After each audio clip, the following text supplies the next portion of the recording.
Hi, I'm Nikki from Find Me Crafting. Have you ever had a need or a problem and thought, I can fix that with sewing? I started making double snap pouches for exactly that reason.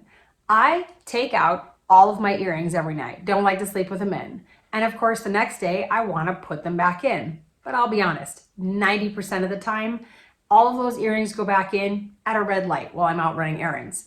I needed a way to transport them, keep them safe, secure, but also easily accessible with one hand. The double snap pouch meets all of those qualifications. It opens up like this, is flat on the bottom, so you can reach in and grab whatever you need. But it's also secure. It's got 2 snaps. It's holding it totally shut. These also work great for my soccer-loving daughter who needed a place to put jewelry and hair ties when she went to a soccer game or a practice. That's where the handy-dandy little key ring can come in. This can attach to a backpack, a duffel bag, a purse, wherever you need to put your jewelry to keep it safe and secure. Plus, they're a quick, fun sewing project. What's not to love? Come on, I'll show you how. Here's what you're going to need for supplies.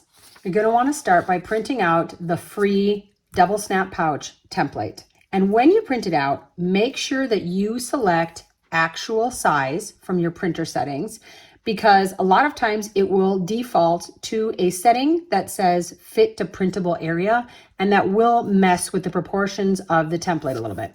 If you want to make sure that you have the right size, you can measure this little box. It should measure 1 inch by 1 inch. There are 2 different templates on this printable. You need to cut them out. The solid line is for the fabric. The dotted line is for interfacing. So if you print 2 copies of your template, you can have 1 for each. You're also going to want some fabric. I am using 100% cotton fabric. You need 1 for the interior and 1 for the exterior. You need some iron-on interfacing. I'm using SF 101.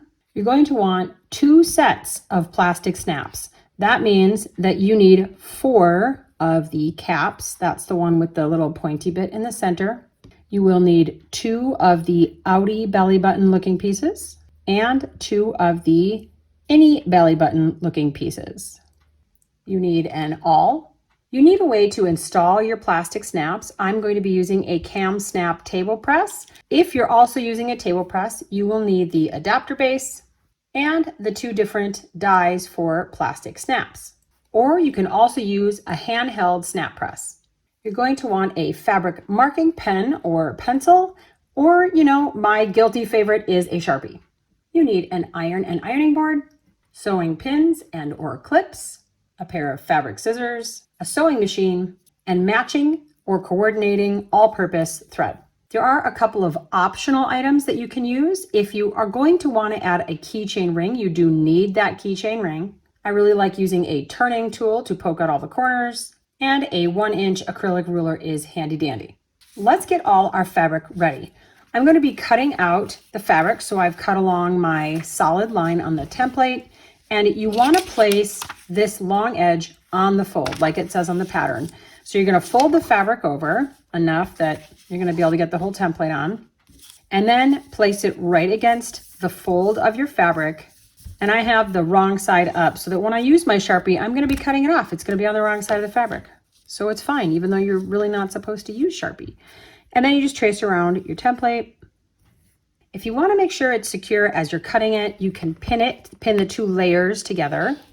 And then of course, just cut out your fabric. Out of one of your cotton fabrics, if you are adding the keychain ring, you're also going to want to cut a piece of fabric that is about 2 inches wide and 3 inches long. I like to use the interior fabric for that, but it doesn't really matter which one you choose. You want to cut out the dotted line template and repeat the same process on the fold for your interfacing. And you need to cut 2 pieces of interfacing. Next, you want to bring your fabric and your interfacing over to an ironing board, and we are going to attach the interfacing to the back of the fabric.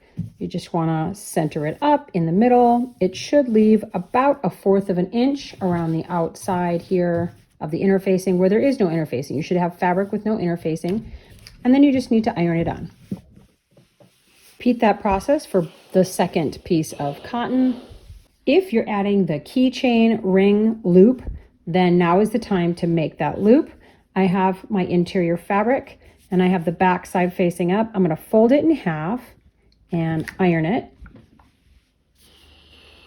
Next, you want to open that back up and fold one side till it just barely meets that crease you just created, and iron that down. Flip it around, repeat for the second side. Just fold it up to meet that crease, and watch out because that fabric is hot. Woo, that is hot. Now take the whole thing and fold it in half so that your folded edges line up, and iron it one last time. Next, we want to bring this to the sewing machine and sew it shut. So I'm going to sew a line with a 1/8 inch seam right down here on this side. I am going to flip it around and repeat the process just so they match, make it look even. Next, I want to attach my keyring loop to the exterior of my fabric. You could do this all in one step when you're sewing the interior and exterior together, but I find that because of the placement, it's difficult to keep this key ring straight and even, so I'm going to attach it beforehand. As you're looking at this exterior piece, this longer section at the top, that's going to be the top, the lid that comes down and folds over. So whenever I'm orienting myself to the top and bottom of my snap pouch, this is the top with the longer piece. So I am going to put this on the right-hand side, which will actually be on the left once we sew it. I'm going to measure a 1/4 inch up from this little intersection right here. And then I want to fold my tab in half. I'm going to put the raw edges to the outside. And I want about 1 inch of the tab to be over here on the center of my exterior piece. So you have a little bit hanging off here. I am going to clip it in place right here. And then I'm going to take it to the sewing machine and just sew right over that tab, connecting it to the exterior. So now I am going to be sewing the exterior and the interior together. So I'm going to lay my exterior face up on my table. I'm going to place the interior face down so that my right sides are meeting. And I want to clip this in place all around the edges. I do want to leave about a 2-inch section here at the bottom. Once again, the top is the larger section. I'm going to leave a 2-inch section at the bottom unsewn. I'm going to mark that right now with a different colored clip. This is the section I am not sewing in the next step. And then you can just clip around all of the rest of the edges.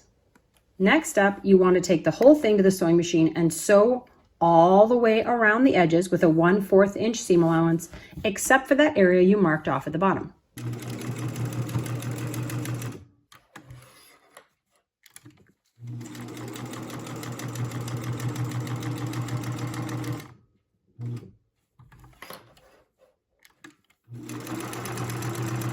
Next, you want to trim off all of your corners as close to your stitch line as you can get. Do not cut your stitch line, but cut all your little corners off.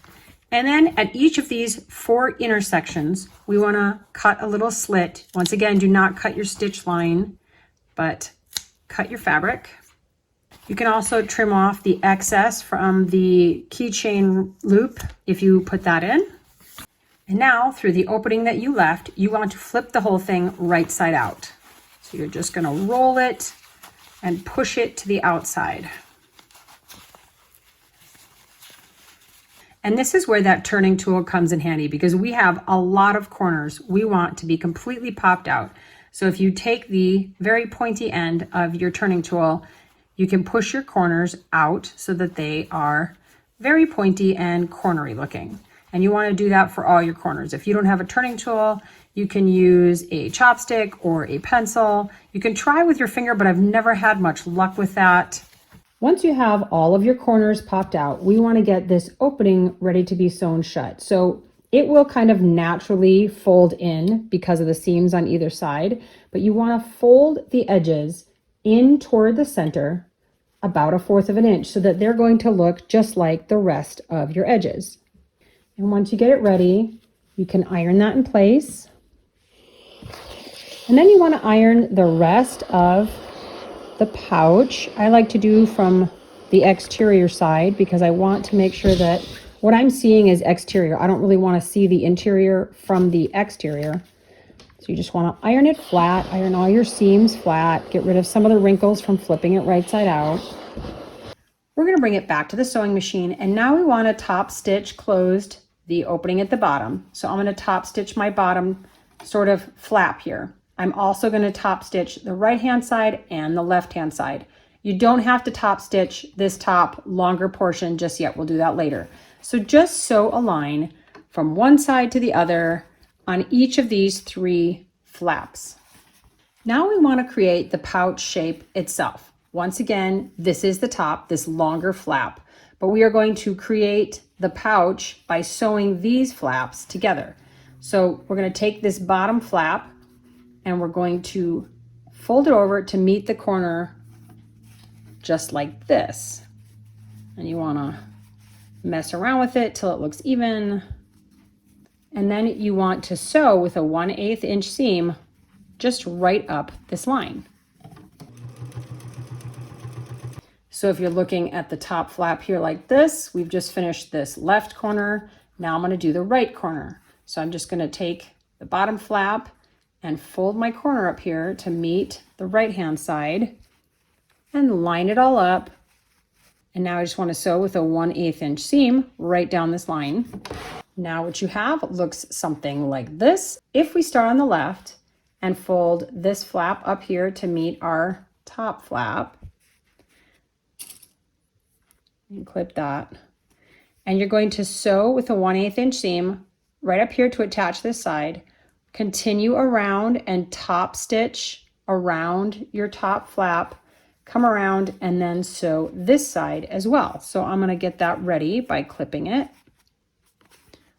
So it looks like this when it's clipped. I'm going to start on this side, the left side. I'm going to go up here, around the top, and back down. Now we have our little pouch and we just need to teach it how to fold closed. So I'm going to fold this bottom front part in. These sides come in, the front comes down, and then we fold over the top. And you're going to want to make sure you have that looking the way you want. And then we're going to iron the sides and the back. We're going to give it a little bit of muscle memory. We want it to remember that this is how it should lay closed. So I'm ironing everywhere it's folded, basically. I'm going to flip it over and I'm going to iron the back side as well. And now when you open it up, it's looking more like it's going to look when it's completed. I am going to iron this sides as well where it's folded in. I'm going to mark on where I want my snaps to go. I like to put them about a 1/2 inch from the bottom and then 3/4 of an inch in. And I am going to put on 2 snaps and mark right where you want the snaps to be. You need to mark where they are on the inside as well. So make sure it's lined up and straight and even. And then I'm going to use my awl and poke down into the next layer of fabric here. And then I can see the dot. It's very faint, but I'm going to mark it with my marking tool. And repeat on the other side. Now I'm going to add in the snaps. So I'm going to get my table press ready by adding the adapter base. And if you struggle with plastic snaps at all, I will put a link up here for a tutorial that walks you through a bit slower. I'm going to start with the top snaps. I like to put the outie belly button, the male snap, on the top portion. So I am going to be using the female die. So we screw that into the table press. So I marked the areas. I am going to make the holes large enough for the snap. So I'm going to use my awl and stick it through the fabric from both sides. Now I'm going to grab a cap, the pointy bit, and I'm going to put it through the hole from the exterior to the interior. I'm going to put a outie belly button looking snap piece on there. I'm going to slide it into my press and press down on the handle. One side done, repeat for the second side. We do need to change the die in our press. So now I'm using the male portion of the die. This one has a ring that kind of sticks up. I'm going to put that in the press. I'm going to use my awl on those spots that I marked and push the awl through the fabric. This time we want the cap, the pointy bit from the inside to the outside. So we're going from the interior to the exterior. Push it through your fabric. Then grab your any belly button here. Put that on top. Oh, I'm going to insert this with the cap side down on the bottom and press down on the handle. I'm going to repeat for the second snap. You definitely want to make sure your snaps are working. That one is, that one is. So this is done, except if you've added the keychain ring, you're going to want to pop your keychain onto the tab. Once your keychain's on, you are ready to rock. These pouches are so great for jewelry, coins, hair ties, anything else small that you need on the go. Happy crafting!